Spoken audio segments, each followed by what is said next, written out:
Salve, salve família, aqui quem fala é o Lutz do canal Cortes Podcast e no meu primeiro mês monetizado eu já fiz $3.000 só seguindo o que esse cara fala no curso dele. Então se você quer ganhar dinheiro com internet e YouTube sem nem precisar aparecer, confere o primeiro link na descrição.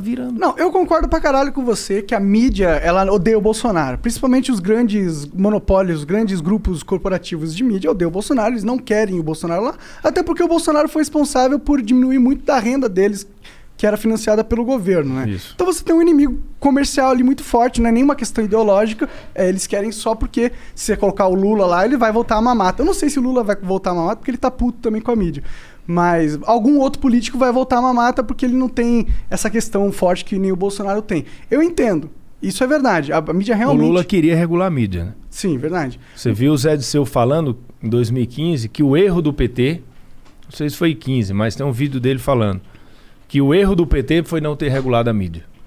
E o Lula culpa muito a mídia, principalmente a Globo, e o Moro, pela prisão dele e pela morte da esposa e do neto. Então, esse discurso paz e amor de que que quer ficar bem com a mídia, por quê? Como o Bolsonaro está brigando com a mídia, ele pegou e fez, não, inimigo do meu inimigo é meu amigo. Ele está ali usando que está bem com a mídia, porque quem está no spotlight agora, na pancadaria, é o Bolsonaro com a mídia.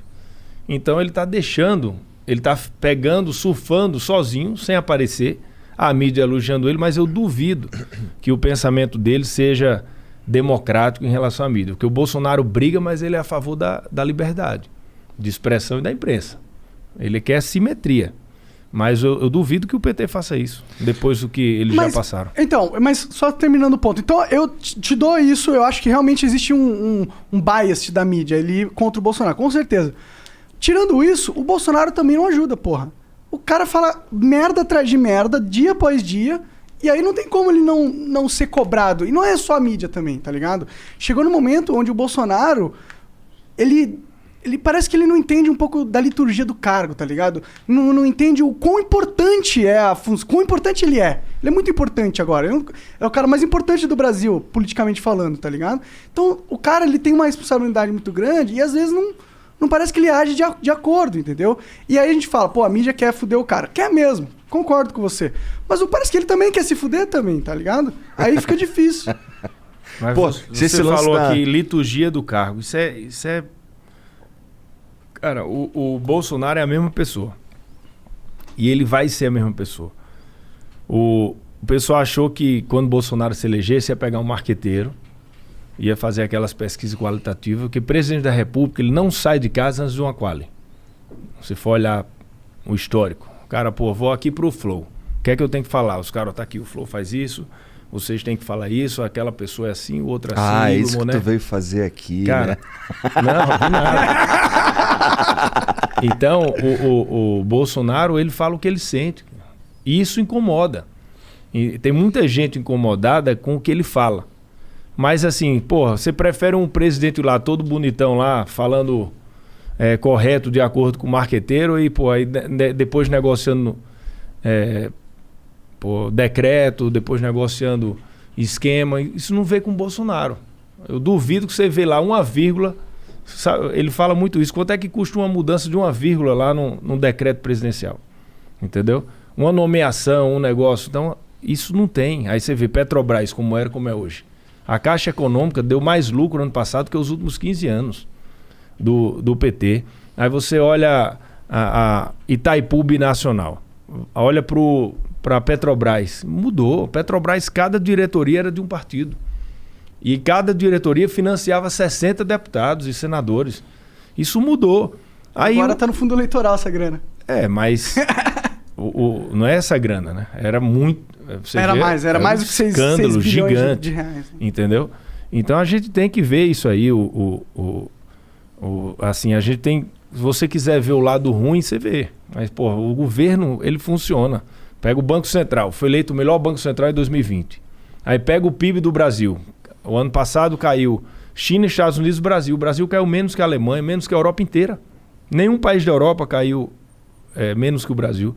Esse ano vamos crescer mais, mesma coisa. Acho que atrás só da China e Estados Unidos. Por quê? Política liberal econômica, Tudo que o governo colocou, as MPs, os projetos de lei, a pauta do Paulo Guedes, foi toda aprovada. A gente teve um problema no primeiro ano, lá, nos 2 primeiros anos com o Rodrigo Maia. Com o Arthur agora, abriu. Tudo que vem de projeto da economia está aprovando, entendeu? Mas agora, isso é uma crítica minha do governo Bolsonaro, tá ligado? Porque uma das esperanças, né, do governo dele era que Quem tá falando é um cara que votou nele. Eu votei no segundo turno do Bolsonaro, inclusive. Uma das esperanças era que ele ia fazer as reformas estruturais que o Brasil precisa, porque o Brasil não anda sem as reformas estruturais. O que vai mudar o Brasil de verdade é a reforma política, a reforma administrativa, a reforma tributária. Essas coisas são realmente as peças-chave da mudança de governo. E essas coisas não andaram tanto, tá ligado? A gente tem ali a Previdência que não andou da forma... Não andou bem. Mas não andou, tipo, não tem aquele negócio do fundo de capitalização, não tem... Só não entrou capitalização. Que é individual, que era muito importante, né? Mas saiu um tri, né?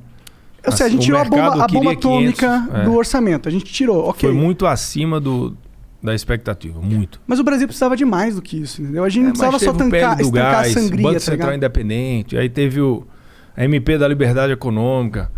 Se você for olhar, a administrativa está andando, agora a tributária está andando.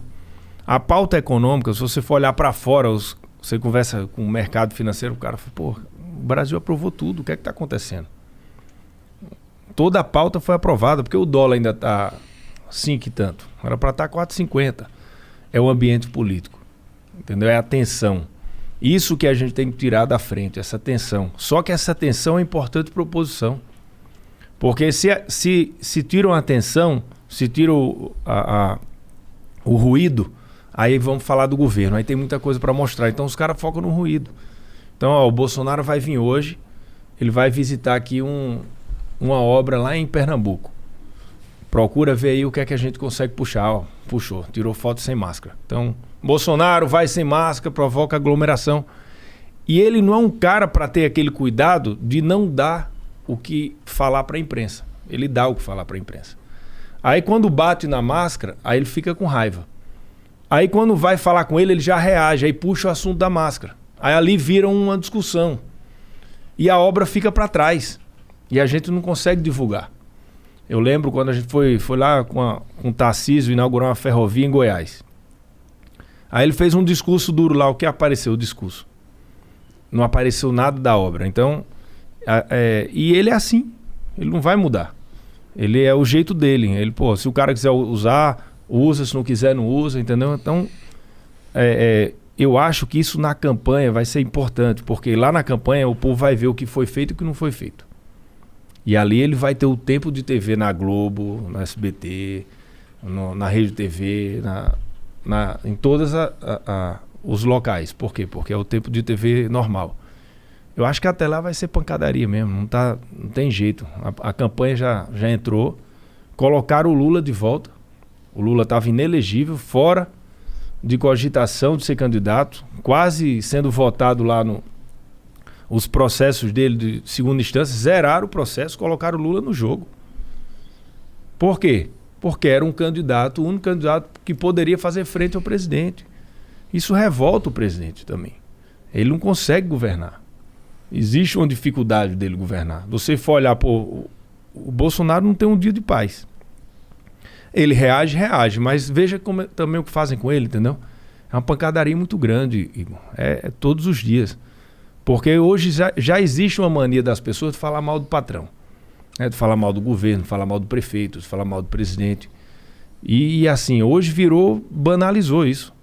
Você olha o grupo de WhatsApp, o cara não fala mais que minha irmã. Outro, meu tio é um escroto. Não fala mais mas o Bolsonaro não fala mal de mim, eu que sou o patrão dele, Não, você é o patrão dele e ele, fala... Ele tá ali, falou ali, com você, ali, falou Pois falou com a gente. A gente conversou com o FaceTime agora vai vir pra cá. Imagina que louco.